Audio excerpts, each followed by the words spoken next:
पूज्य संत गुरुजन, सम्माननीय भक्त सज्जनों एवं भक्तिमती माता बहनों, गत वर्ष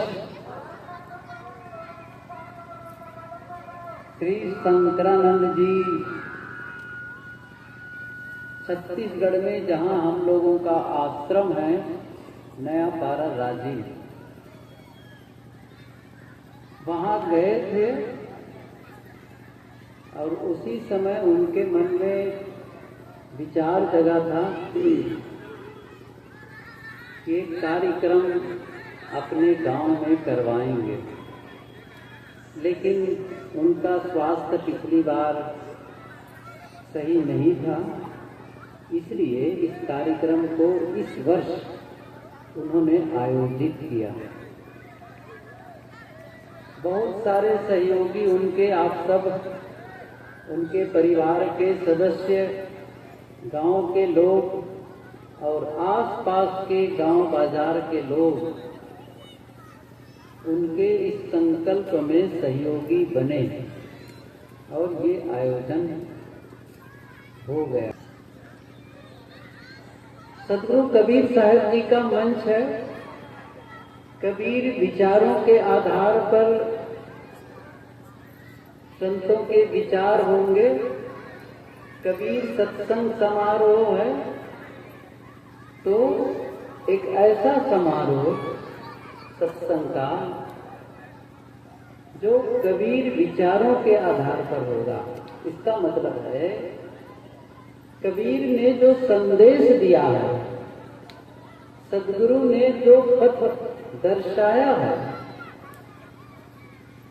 जो मनुष्य के कल्याण के लिए संदेश दिया है, वो क्या है और उस संदेश को हम अपने जीवन में कैसे आचरित करें, उनका संदेश हमारा जीवन का हिस्सा कैसे बने, इन सारी बातों की विस्तृत चर्चा होगी, हो रही है।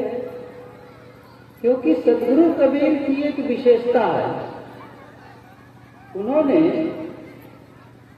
कोई देवी देवता को संबोधित करके, ईश्वर ब्रह्म परमात्मा को संबोधित करके उन्होंने कोई वाणी वचन नहीं कहा। मनुष्यों को संबोधित करते हैं। उनके संदेश मनुष्यों के लिए होता है।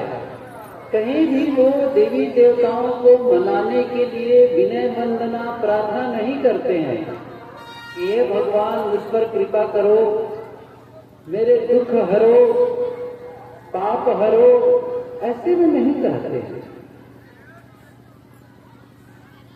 बल्कि ऐसे करने वालों से तो साहब ने यह भी कहा है कि करू रहिया बल आपनी छाड़ बिरानी आस।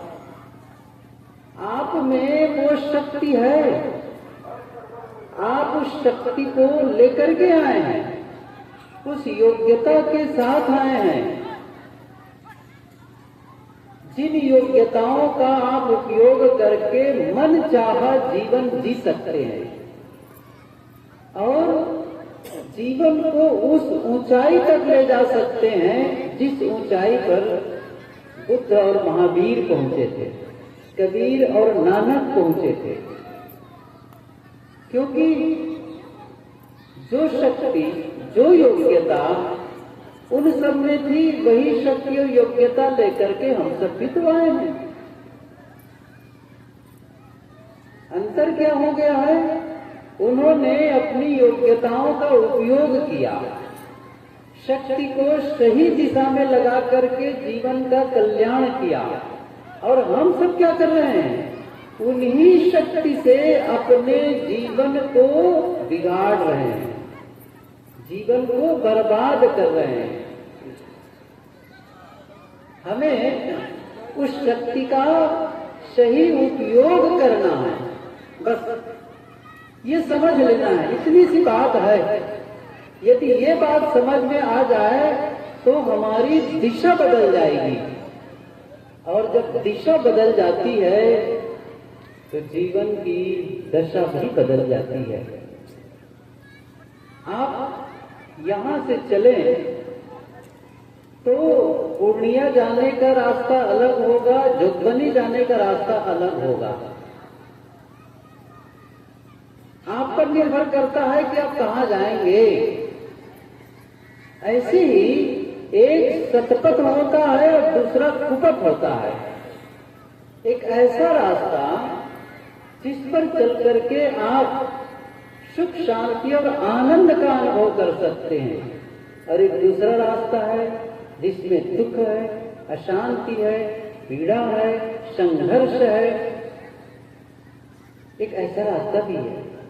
और आप सब आसपास देखते होंगे बहुत लोग ऐसे रास्ते को अपनाए हुए हैं। और आश्चर्य बताऊं मैं, क्या हुआ, सूरत जिस आश्रम में हम लोग रहते हैं, गुजरात का एक शहर है सूरत। सूरत, बड़ोदरा, अहमदाबाद उधर मुंबई के लाइन पर है। तो मुंबई से करीब 250 किलोमीटर के आसपास, तो थोड़ा ज्यादा सूरत है, समुद्र के तट पर है। वहां एक भक्त कार्यक्रम में आए। उन्होंने कहा कि साहब मैं अभी गांव गया था, और वो सौराष्ट्र में पड़ता है, भावनगर डिस्ट्रिक्ट है, भावनगर, वो भी समुद्र के तट पर है। तो वहां गया था, अभी आया हूं 2 दिन पहले। अच्छा क्यों गया था वो बताए। मेरे साले के लड़के का शरीर छूट गया, वो मर गए। अच्छा तो क्यों मर गए वही बताए। कहे कि उनको कैंसर हो गया था गले में, यहाँ पर उसके गाल में। उसको ऐसा डॉक्टर ने चीरा लगाया, फाड़ा, बहुत इलाज किया, ठीक नहीं हुए। अच्छा क्यों हो गया। उन्होंने कहा वो गुटखा बहुत खाते थे, गुटखा बहुत खाते थे, और उसी गुटखा के ज्यादा खाने के नाते उसको कैंसर हो गया। ये बात तो हो गई। अब हुआ क्या, उन्हीं के परिवार में और भी जवान लोग हैं, युवा लोग, वे लोग भी गुटखा खाते हैं, और देख रहे हैं कि एक आदमी इसी गुटखा के खाने से कैंसर हुआ, मर गए। उनके बच्चे भी बड़े नहीं है, छोटे ही हैं। एक दशा हो गई, देख रहे हैं। और एक फिर भी उसी रास्ते पर जा रहे हैं। मैं क्या बताना चाह रहा हूं आपको, स्पष्ट है ना। एक रास्ता है कि जिससे आप आनंद का अनुभव कर सकते हैं, और एक दूसरा रास्ता है जो कांटों वाला है, और जिसमें दुख और पीड़ा का अनुभव होता है। देख रहे हैं ना एक आदमी कैसे दुख पा रहा है, कैसे उनको तकलीफ हो रही है। उस रास्ते पर नहीं चलना चाहिए। अब आप खुद ऐसा, जैसे कोई एक आदमी को बिच्छू ने डंक लगा दिया, मार दिया, बिच्छू ने डंक मार दिया। अब देखते रहे उसको क्रॉप हो रही है, तकलीफ हो रही है। अब आप क्या कहेंगे, नहीं मैं भी अनुभव करूंगा। क्या कह रहे हैं, मैं भी बिच्छू के डंक का अनुभव करूंगा। तो आप भी हाथ लगाओ। अभी कौन सी बुद्धिमानी है। अरे देख तो रहे एक आदमी दुख भोग रहा है, तो क्या दुख वाला ही रास्ता जरूरी है जाना।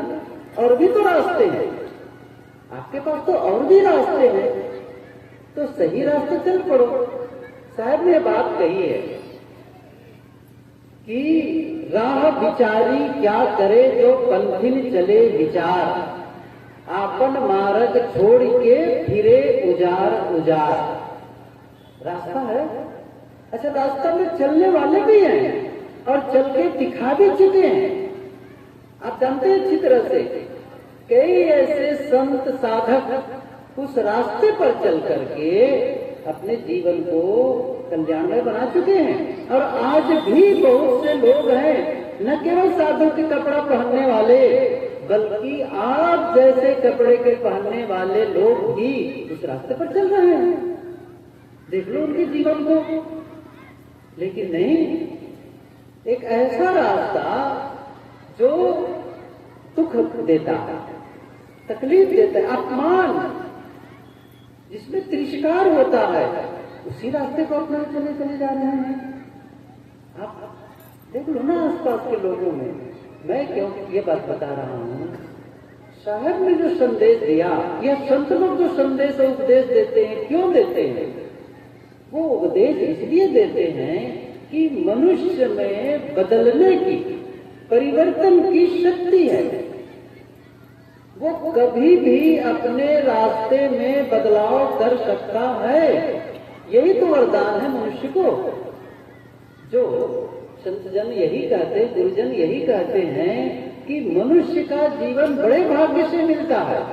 जैसे गोस्वामी तुलसीदास जी ने कहा, जो आप सभी जानते हैं, बड़े भाग्य मानुष तन पावा, सुर दुर्लभ सदग्रंथन गावा। सदगुरु कबीर ने क्या कहा? मानुष जन्म दुर्लभ है, बहुर न दूती बार। ये बड़े मुश्किल से मिलता है और ये पशुओं से श्रेष्ठ है। पशु पक्षी कृमि कीट आदि क्या है? केवल भोग भूमिका है, जिसमें वो एक कुदरती नियमों के तहत, नैसर्गिक नियमों के तहत ही उनका जीवन चलता है। लेकिन मनुष्य में सबसे बड़ी जो क्षमता क्या है? सोचने की, निर्णय करने की, विचार करने की। और जो सबसे बड़ा वरदान मिला है ना, वो क्या है? हम सबको, यहाँ जितने बैठे, ऐसे नहीं है केवल पुरुषों को, माता बहनों को भी वो वरदान है। इसलिए हम बहाना नहीं चलेगा। हम तो स्त्री की जात, हम अपने जीवन को सुंदर कैसे बना सकते हैं, हम अपने जीवन का कल्याण कैसे कर सकते हैं, इतिहास साक्षी है। कई जिन्होंने अपने जीवन को बनाया है, भक्ति पथ पर चले हैं, त्याग और वैराग्य पथ पर चले हैं। इसलिए ऐसा नहीं है कि कोई नर हो तो कोई वही कर सकता है, नारियों के लिए अवसर नहीं है, सबके लिए। देखिए एक चीज बताऊंगा, ये जो कुदरत है ना, ये प्रकृति ना, कभी भी पक्षपात नहीं करती। किसी के लिए विशेष व्यवस्था कर दे। अब कोई ये कहे बुद्ध और महावीर के लिए विशेष व्यवस्था थी, कबीर के लिए विशेष व्यवस्था थी, बिल्कुल नहीं है। आखिर कबीर साहब के बारे में जानते हैं कि कहाँ वो जन्मे और कहाँ पाले पोसे गए, पढ़ने का कितना अवसर मिला, कहाँ उनको समाज की दृष्टि से बहुत सम्मान मिल गया था। समझ रहे हैं ना? और वो जो बिल्कुल ही बहुत ही छोटे परिवार, और जिसको लोग समझ लीजिए उनको एक उस परिवार को अभी भी छुआछूत की दृष्टि से देखा जाए तो उसको अलग ही मानते हैं। वहां पले बढ़े और आसपास का माहौल कैसा रहा होगा? वही झुग्गी झोपड़ी वाला, राजमहल से आए थे क्या वो? लेकिन उन्होंने क्या किया है? उन्होंने कभी भी उनके मन में ग्लानि या उनके मन में किसी प्रकार से कमजोरी का भाव नहीं जगा कि मैं नहीं कर सकता हूं। इसलिए हम सबके लिए वो अवसर है, हम सब भी वो कर सकते हैं। मैं कह रहा था, संत जन जो उपदेश करते हैं वो किसलिए करते हैं? मनुष्य में जो शक्ति है, जो बीज में छिपा है, उसका उद्घाटन करना। जो संभावना लेकर के आए हैं, उस संभावना को वास्तविकता में बदलने का काम करना।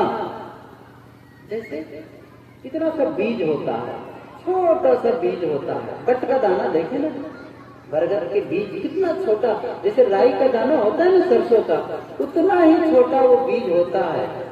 लेकिन आप बताएं उस बीज में कितना विशाल वृक्ष है, कितनी शक्ति उसके अंदर छिपी हुई है। एक छोटे से बीज में कितनी लकड़ियां हैं, कितने फल हैं, कितने उसमें फर्नीचर बन सकते हैं, कितने दरवाजे बन सकते हैं उसमें, कितना है बीजोड़, समझ रहे हैं ना कितना है। एक ने बहुत सुंदर कहा है, एक सेब में, सेब तो खाते नहीं एप्पल, एक सेब में कितने बीज हैं, अनाड़ी आदमी, अनपढ़ आदमी भी गिन के बता सकता है, इतने बीज हैं। लेकिन एक बीज में कितने सेब है, कौन बताएगा? एक बीज में कितने सेब है, कितने फल है? जब उस बीज को बो दिया जाएगा और जब वृक्षाकार होगा और फल लगेंगे, कितने फल लगेंगे उसमें, और उन फलों में कितने बीज होंगे, फिर उन बीजों में कितने फल होंगे। एक बीज में इतनी क्षमता है कि पूरी पृथ्वी ढक जाए। मनुष्य और विशेष है, इतनी क्षमता लेकर के आप आए हैं। उस शक्ति का उद्घाटन करना है, उस योग्यता का उपयोग करना है और उस संभावना को वास्तविकता में बदलने का काम करना है। यहाँ कोई दुखी होने के लिए मजबूर नहीं है, कोई स्थापित होकर के आया है। और आप ये मान करके चलिए, गरीब से गरीब घर में जन्मे ऐसे कई उदाहरण मिलेंगे जो उस गरीबी से उठ करके बहुत धनी हो गए, और जिसके घर में कोई पढ़े लिखे नहीं थे वहां से निकल करके बहुत बड़ा विद्वान हो गए। मैं कई ऐसे उदाहरण बता सकता हूं आपको, और इतने ही नहीं है, जिनके हाथ नहीं वे भी सफल जीवन जीते हैं, जिसके पैर नहीं हैं वे भी, और जिनकी आंख नहीं है, आंख नहीं थी, कान नहीं थे, नाम बताओ, एक नाम बताओ, देखो माताओं की संख्या ज्यादा है, मैं एक नाम बताऊं आप लोगों के लिए, एक नाम सुने होंगे, और बहुत सारी बहनें छोटी बिटिया लोग हैं पढ़ी लिखी बैठी हुई हैं, हेलन केलर, नाम सुने होंगे, पढ़े होंगे, हेलन केलर अमेरिका की, जो अंधी थी, बहरी थी, गूंगी थी। मैंने उनकी लिखी पुस्तक पढ़ी है, मेरी कहानी, उसकी लिखी हुई। वो बहुत ही ज्यादा विक्षिप्त थी। बहुत सारे लोग पढ़े लिखे हैं, यदि ब्लैक फिल्म देखे होंगे, ब्लैक फिल्म, तो थोड़ा सा उसकी झलकी मिलेगी, थोड़ी सी झलकी है ब्लैक फिल्म में। उसी हेलन केलर के संबंध में थोड़ी सी देखिए, कहानी अलग ढंग से है, लेकिन है उसी चीज को बताई गई है उसमें। तो वो जो अंधी थी, अब कल्पना करिए, बहरी थी और गूंगी थी, इतना उसने नाम कमाया। वो भारत भी आई थी, भारत भी आई थी। उस समय हमारे देश के प्रधानमंत्री थे पंडित जवाहरलाल नेहरू। जब वो आई थी उस समय दिल्ली को बड़ा सजाया गया था, और देख तो नहीं पाती थी, तो स्पर्श छूती थी। और जब जवाहरलाल नेहरू के चेहरे को ऐसे हाथों से छूती है तो क्या कहती है, कोई किसी मूर्ति का, आप बहुत सुंदर हैं। और रविंद्रनाथ टैगोर उसके हाथ में रख करके कविता सुनाए। कुछ चित्र मैंने देखा है, जब कोई बोलता तो उनके हाथ, उनके मुंह पर उसे हाथ रख देती थी और समझती थी कि क्या बोल रहे हैं। फिर ग्रैहम बेल ने उसके लिए कुछ काम किया और बस वो सुनने भी लग गई थी। एडिसन के लैब में जाकर कितनी बार छू कर देखती थी। ये पूरी कहानी में बताई हुई है। मैं क्या कह रहा हूँ, जापान भी जाकर के मित्रता स्थापित की है उन्होंने। फिर तो कुछ बोलने लग गई थी, फिर उसने पुस्तक लिखी गई, फिल्म में काम करने लग गई थी। गजब है। मैं इसलिए बता रहा हूँ, यदि शारीरिक विकलांगता के बावजूद कोई इतना बढ़िया काम कर सकता है, और हम सब कुछ संपन्न है, हमें रोज भोजन मिल रहा है, कपड़े मिल रहे हैं, रहने की जगह मिल रही है, अब दुखी होने की क्या जरूरत है, अशांत होने की क्या जरूरत है। और टेंशन में बहुत लोग कहते हैं, क्या बताएं, बहुत टेंशन है, तनाव है। क्यों तनाव में होने की जरूरत है?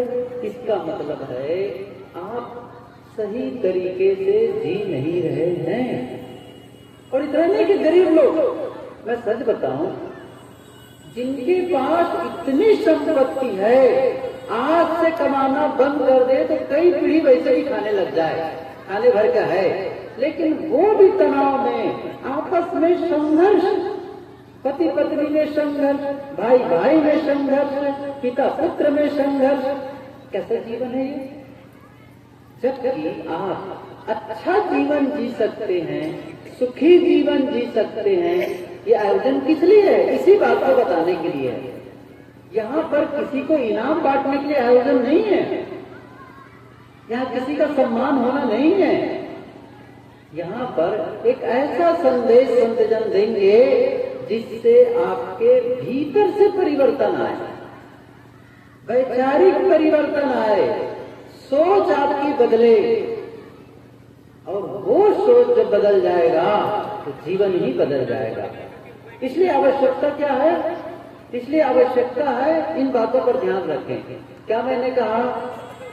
हमारा जीवन इतना महत्वपूर्ण है, इस जीवन को सुंदर बनाने का काम करना है, इस जीवन को सुखमय बनाने का काम करना है, आनंदमय बनाने का काम करना है। कैसे बनाएं? थोड़ी सी चर्चा मैं करूंगी। कैसे बनाएं कि कैसे हमारा जीवन सुंदर हो जाए। आप जरा देखिए इस चीज को। जीवन, सुंदर जीवन किसे कहते हैं? किसे कहते हैं? क्या जिसका मकान सुंदर होता है उसको हम सुंदर जीवन वाला कहते हैं? आप अपने मकान को सुंदर बना लेंगे, क्या इससे जीवन सुंदर हो जाएगा? इससे जीवन सुंदर नहीं होगा। और अपने घर में सुंदर सुंदर गाड़ियां खरीद के ले आए तो क्या इससे जीवन सुंदर हो जाएगा? इससे भी नहीं होगा। अच्छा, तो आप कीमती कपड़े और सुंदर कपड़े पहन लेंगे तो जीवन सुंदर हो जाएगा? अच्छा, ये भी नहीं होगा। और आजकल दुकान खुली है चेहरे को सुंदर बनाने की। खुली है। नाम बढ़िया रखते हैं, ब्यूटी पार्लर। एक ऐसी दुकान जहां से अंदर जाओ, जहां अंदर जाओ और सुंदर बन के निकलो। अच्छा, कितनी देर के लिए? कितनी देर के लिए सुंदर बनना है? शादी के सीजन में तो लोगों की दुकान में खूब भीड़ रहती है, खूब भीड़ रहती है, लाइन लगी रहती है। दुल्हन को सजाना है, दूल्हे को सजाना है। क्या चेहरे को सुंदर बना लेने से जीवन सुंदर हो जाएगा? समझ रहे हैं ना? नहीं होने वाला है। किसे सुंदर बना ले कि जीवन सुंदर हो जाएगा? एक चीज है, एक चीज है, जिसे सुंदर बना लेते हैं तो जीवन सुंदर हो जाता है। वो है आपका मन। जिसका मन सुंदर होता है उसका जीवन सुंदर होता है, और जिसका मन खराब होता है उसका जीवन खराब होता है। और ये सदगुरु कबीर ने कहा है, एक काम कर लो जीवन में बस और सब काम पूरा हो जाएगा। उनकी वाणियों में एक ऐसी पंक्ति है, एक ऐसी साखी है जो स्वर्ण स्तंभ की तरह है। वो एक साधे सब साधिया, सब साधे एक जाए, जैसे सींचे मूल को फूले फले अघाए। एक मन को साध लो, सब सद जाएगा, सब सद जाएगा। बस हमारे लिए क्या समस्या है? सब कुछ ठीक रहता है, मन ठीक नहीं रहता है। ये उल्टा है कि नहीं? अच्छा, मैं पूछूं, मन को सुंदर बनाने के लिए कितना समय देते हैं आप? बस यही से शुरू करते हैं। देखो, आप सुबह उठते हैं, अपने जीवन को झांकिए। आप सुबह उठते हैं, अपने नित्य क्रिया से निवृत्त होते हैं, फिर उसके पश्चात कुछ खा पी लेते हैं, सुबह का नाश्ता, और ऊपर से बक्से को साबुन और पानी से खूब धो। अच्छा, कपड़ा साफ हो जाएगा? कपड़ा साफ हो जाएगा? इतनी सी बात तो समझना है ना। ऐसा कौन सा गणित लगाना है इसमें है? अच्छा, इतनी बात पर हम लोग विचार कर लें तो क्या हम नास्तिक हो जाएंगे? कुछ तो सोच समझ करके काम करो। किसी भी क्षेत्र में कदम बढ़ाओ। देखिए, मैं बताता हूँ, आप सोच समझ करके खेती करते हैं ना? सोच समझ करके आप घर का काम करते हैं, सोच समझ करके मकान बनाते हैं, गाड़ी खरीदने के पहले सोचते समझते हैं, बच्चों की शादी करने के पहले विचार करते हैं, सोचते हैं। जब धर्म के पथ पर चलते तो सोचते विचारते नहीं है? वहां भी तो सोचना विचारना चाहिए। और जो विचार नहीं करता है क्या होता है? सबको याद है, बिना विचारे जो करे सो पाछे, याद है नहीं? याद तो ही है। सो पाछे और काम बिगाड़ो अपना, जग में होत हंसाए। समझ रहे हो ना कितना नुकसान होता है? मैं क्या कह रहा हूँ? बाहर से आप पूजा पाठ कर लेंगे, केवल कुछ नदियों में जाके स्नान कर लेंगे, तीर्थों में घूम लेंगे। मैं ऐसे सज्जन को देखा हूँ जो 4 बार 4 धाम करके लौटे थे। मैं गुरुदेव जी के साथ उनके यहाँ गया था। उनकी उम्र लगभग 100 की रही होगी उस समय। अब उस समय आंख भी उनकी दिखाई नहीं देती। पहले मैं देखा तो उनको घोड़े पर चलते, घोड़े की सवारी करता था। बढ़िया, बहुत ऊंचा घोड़ा था उनके घर, और उस पर वो चला करता था। शुक्ल जी थे, 4 बार 4 धाम करके आए थे, लेकिन मरने के कुछ दिन पहले तक वो खैनी खाना नहीं छोड़े थे। मैं सच्ची घटना बता रहा हूँ, खैनी खाना नहीं छोड़े थे।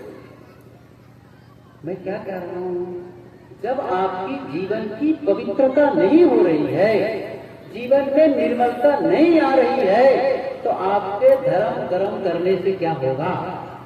मेरा विषय यहाँ पर यह था, जीवन को सुंदर बनाने के लिए मैंने कहा, वो जीवन को सुंदर बनाने के लिए आप जिम्मेदार हैं। कोई दूसरा हो सकता है, आपका किसी नौकर को रख लो, किसी कर्मचारी को रख लो, आपके घर को साफ कर देगा। उनको पैसा दे दो, घर साफ कर देगा। कपड़े धोने के लिए आप रख लो, कपड़े धो देंगे। बर्तन के लिए रख लो, बर्तन धो लेंगे। लेकिन ये कहो मेरी चित्त की शुद्धि कर लो, उसके लिए मैं आपको पैसा दूंगा। हो सकता है आपके नाम से अठजाम कर दे, कीर्तन कर दे, लेकिन उससे आपकी चित्त शुद्धि होगी नहीं है। जैसे एक योगा टीचर हमारे, क्या नाम उनके, शंकरानंद जी योग कराते हैं ना, उनको अपने घर में बुला लो और ये कहो रोज आया करो, रोज 100 रुपये दूंगा, 1 घंटे आप योगा करो। आप रोज 1 घंटा योगा करोगे, मुझे स्वास्थ्य लाभ मिल जाएगा। क्या होगा, वो आएगा आपके घर, 1 घंटा योगा करेंगे और पैसा लेकर चले जाएंगे। आप इससे स्वास्थ्य लाभ हो जाएगा? नहीं होगा। ऐसे ही है आपका काम। आपको अपने भीतर को झांकना होगा, तभी काम बनेगा। अच्छा, एक सस्ता सौदा से नहीं, वो सस्ता सौदा देने वाले हैं। सवाल क्या, मेरे यहाँ आ जाओ, ये माला जप लो, ये मंत्र जप लो, ये पाठ कर लो, बस सारा पाप कट जाएगा। होता नहीं है, होता नहीं है। ये होता किससे है? जब आप इस पर ध्यान देते हैं। बस इतना ही कर लो। आप वाणी को सही बना लो, कर्मों को सही बना लो और विचारों को सही बना लो। जब आप अपने शब्दों पर ध्यान देते हैं, वाणी की पवित्रता पर ध्यान देते हैं, मेरे मुंह से कटु शब्द ना निकले। क्या निर्णय लिया है कभी? सोचे हैं कभी इस विषय पर? मेरे मुंह से ऐसे शब्द क्यों निकल सकते हैं? मुझे मीठे शब्दों का प्रयोग करना है, धीरे बोलने की आदत डालनी है, कटुता मेरे मुंह से न निकले, ये ध्यान देना। साहब ने कहा है कि कबीर साहब ने हर विषय पर दर्जनों बातें कही है और हम लोगों को बचपने से याद है, लेकिन केवल याद है ना, और वो ज्ञान हमारे ओठ तक के है, जीवन तक का हिस्सा नहीं बन पाया है। और मैं जब उनकी साखी बोलूंगा सबको याद है। ऐसी वाणी बोलिए मन का आपा खोए। कितनी बड़ी बात करते, औरन को शीतल करे आप ही शीतल हो।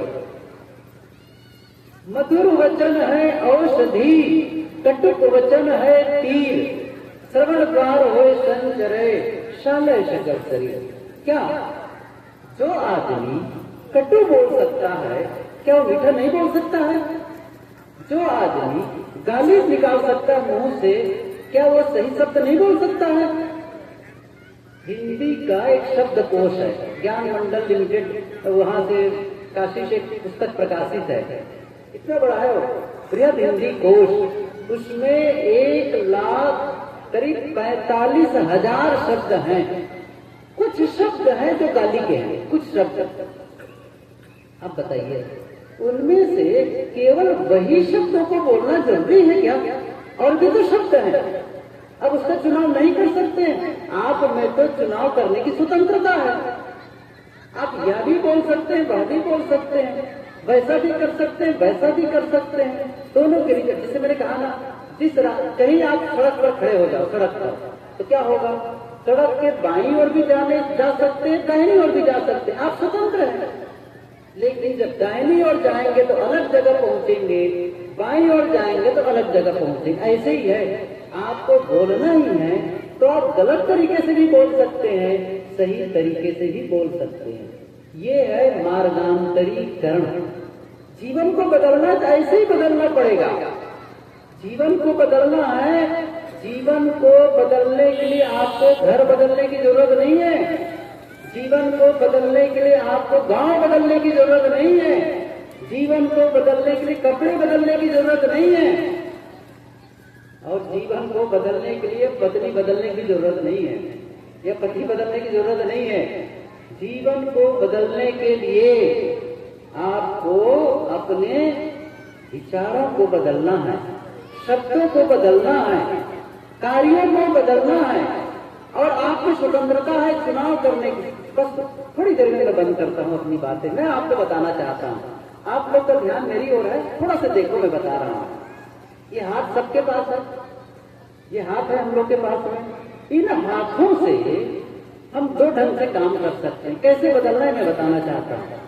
इन हाथों से मैं किसी के सामने जा करके हाथ जोड़ करके प्रणाम कर सकता हूँ, अभिवादन कर सकता हूँ, नमन कर सकता हूँ, और किसी को कोई तकलीफ हो इन हाथों से मैं सेवा कर सकता हूँ, और किसी की जरूरत हो इन हाथों से मैं कुछ दे सकता हूँ। एक तरीका है। दूसरा तरीका क्या है, इन्हीं हाथों से मैं किसी को थप्पड़ मार सकता हूँ, किसी के सामान को छीन सकता हूँ। समझ रहे ना, थप्पड़ मारना या किसी को कुछ देना या अभिवादन करना, ये कौन निर्णय करता है? आप ही तो करते हैं, आप ही तो करते हैं। क्या होगा, थप्पड़ मारोगे तो अलग रिजल्ट आएगा, किसी के सामान को छीनोगे अलग रिजल्ट आएगा, और किसी को प्रणाम करोगे अलग रिजल्ट आएगा। आप स्वतंत्र हैं, आप क्या करना चाहते हैं। मैंने कहा था ना, रास्ते हैं, एक सुपथ एक कुपथ। एक सही रास्ता है जहाँ चल के जीवन का आनंद ले सकते हैं, और एक रास्ता वह है जहाँ पर दुख का अनुभव होगा, अशांति का अनुभव, न केवल आपको, आपके संपर्क में आने वाले सबको। और एक ऐसा रास्ता है जिसमें आप तो आनंदित होंगे ही, आपके संपर्क में आने वाले भी अच्छा महसूस करने लगते हैं।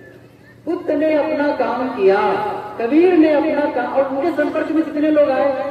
आज संत लोग सतपथ पर चलते हैं, उनके संपर्क में आने वाले को कैसा लगता है, उनका साथ करना चाहते हैं। साहब ने कहा, संगत कीजिए साधु की हरे और की व्याधि, पोछी संगत पुर की आठों पर उपाधि। आप किसी आश्रम, संत आश्रम में जाते हैं, जाके लगता है बहुत अच्छा लगा, वहाँ की एनवायरनमेंट, वहाँ की पूरी जो वाइब्रेशन है, वो फीलिंग्स आपको अलग महसूस होने लग जाएगी, क्योंकि वहाँ जो पॉजिटिव तरंगे है ना, वहाँ की जो संतों की साधना की खुशबू है, वो आप महसूस करेंगे। लेकिन जहाँ पर बदमाश लोग हैं, नकारात्मक लोग हैं, आप चले जाओ जहाँ शराब बिकती है, या फिर शराब पीने वाले लोग बैठे हैं, जुआ खेलने वाले लोग बैठे हैं, चोर बदमाश लोग बैठे हैं, कितनी वहाँ का जो आसपास की जो तरंगे होगी ना, वो एटमॉस्फेयर जो होगा ना, वो बहुत ही जहरीली होगी। कोई महसूस कर सकता है उस चीज को। मेरा कहने का मतलब ये हुआ कि आप स्वतंत्र हैं कि आप इन हाथों से कैसे उपयोग करें। दूसरा है शब्द, शब्दों का कैसे उपयोग करेंगे, आप ही स्वतंत्र हैं। जैसे मैं किसी आदमी से बोलता हूँ कि आप बड़े बेवकूफ आदमी हैं, क्या कहा, आप बड़े मूर्ख हैं इंसान, एक तरीका। दूसरा तरीका मैं कह सकता हूँ, आप भले इंसान हैं, आप बहुत भले मानुष हैं। अब देखिए दोनों में कितना अंतर हो गया। एक भले कहना, आप अच्छे आदमी कहना, और एक को मूर्ख कहना, दोनों का रिजल्ट आएगा। मैं स्वतंत्र हूँ कि मैं क्या बोलूं, और एक बात और बता दूं मैं, जितना समय और जितनी शक्ति किसी को मूर्ख कहने में लगती है, उतना ही समय और उतनी ही शक्ति में आप किसी को भले आदमी कह सकते हो। समय उतना लगा, शक्ति उतनी लगी, एक से आपका जीवन गलत दिशा में चला गया और दूसरे से जीवन सही दिशा में चला गया। यह चुनाव आप करते हैं, आप निर्णय करते हैं। और ये नहीं कि किसी दूसरे, आपके घर में भी, घर में जब कोई प्रतिकूल घटना घटती है वो आप पर निर्भर है। आप नाराज होते हैं कि प्रेम से, आपका बच्चा ही, मान लो, कल्पना करो, हो सकता है आपके बच्चे से गलती हो गई, उतनी मेच्योर्ड नहीं है वो, इतनी समझदार नहीं है।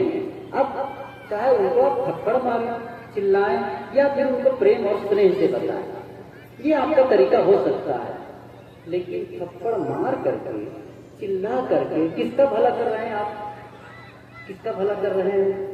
लेकिन इसी को प्रेम और स्नेह से भी बता सकते हैं, इससे उसके मन में राहत मिलेगी, आपको भी संतुष्टि आएगी। इसलिए आप पर निर्भर है।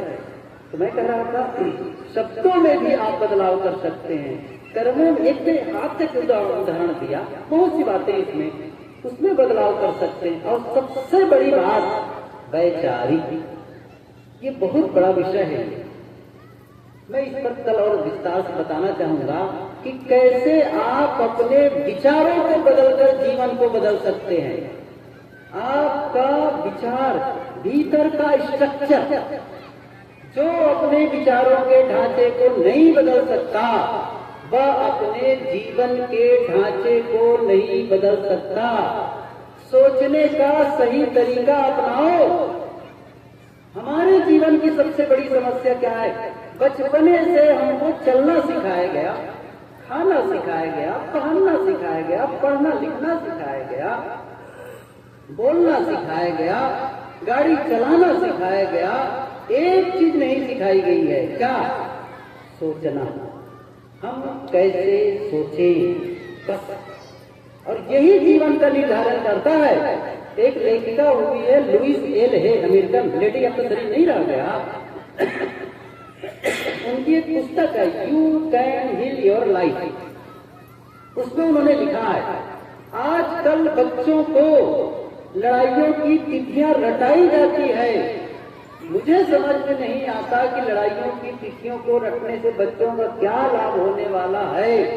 उन्हें क्यों नहीं बताया जाता विचारों की शक्ति क्या है, और आप अपने विचारों को बदलकर जीवन को कैसे बदल सकते हैं, इसे क्यों नहीं पढ़ाया जाता है? यही दुर्भाग्य है। विचारों को बदलने का ढंग सीखो, जीवन बदलेगा। संत यही बताते हैं। वो केवल कपड़ा बदलने के लिए नहीं बोलते हैं। जब तक आपका भीतर परिवर्तन नहीं होगा, वही असली होगा। और जिस दिन भीतर बदलाव आ जाएगा, बाहर की परिस्थिति वही रहेगी, उसी घर में, उसी परिवार में, वही आपका जीवन, जिसमें आप दुख भोग रहे थे, अब आनंद का अनुभव करने लगेंगे। जिसमें आप आपस में संघर्ष कर रहे थे, अब आपस में प्रेम बढ़ जाएगा। क्या बदल गया? भीतर बदल गया, विचार बदल गया। बस वो सब आपकी मना स्थिति बदलती है, आपकी परिस्थिति बदल जाती है, परिवार का वातावरण बदल जाता है।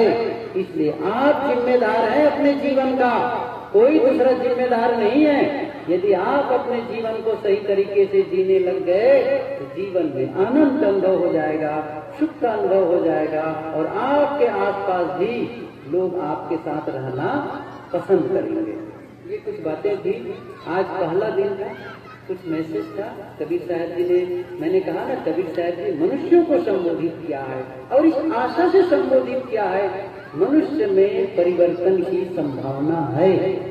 पशु पक्षियों में परिवर्तन की संभावना नहीं है, मनुष्य में। मनुष्य बदल सकता है, चाहे जितना गलत कर चुका हो आदमी, वो बदल सकता है। अपने जीवन में कभी भी यू टर्न ला सकता है, कभी भी, एनी टाइम, कभी भी देरी नहीं होती। जिस दिन वो चाहे मैं जीवन को बदलना चाहता हूँ, उस दिन से जीवन का पुनर्जन्म हो जाएगा। बस आपके एक संकल्प की देरी है, आपके एक निर्णय की देरी है। जिस दिन आपने निर्णय कर लिया उस दिन जीवन बदलना शुरू हो जाएगा। आप सबको बहुत बहुत धन्यवाद। इस कोलाहल भरे माहौल में भी मेरी बातों को आप लोग सुनने की चेष्टा की, और मैं जानता हूँ बहुत से लोग बहुत गौर से सुन रहे हैं, और जो लोग भी जिनके भीतर भी कुछ बातें गई है और ऐसा लगा कि ये कुछ करने जैसा है, जीवन में कुछ बदलने जैसा है, कुछ निर्णय लेने जैसा है। अब वो कचरा वाला जीवन नहीं जीना है, वो गलत तरीके से जीवन नहीं जीना है। अब एक ऐसा जीवन जिसमें पवित्रता का अनुभव हो, निर्मलता का अनुभव हो, शांति का अनुभव हो, ये हमारी शक्ति के अंदर है, हमारी योग्यता में है, हम वैसा कर सकते हैं। आप सबको बहुत बहुत धन्यवाद। आप सबको सारी जिंदगी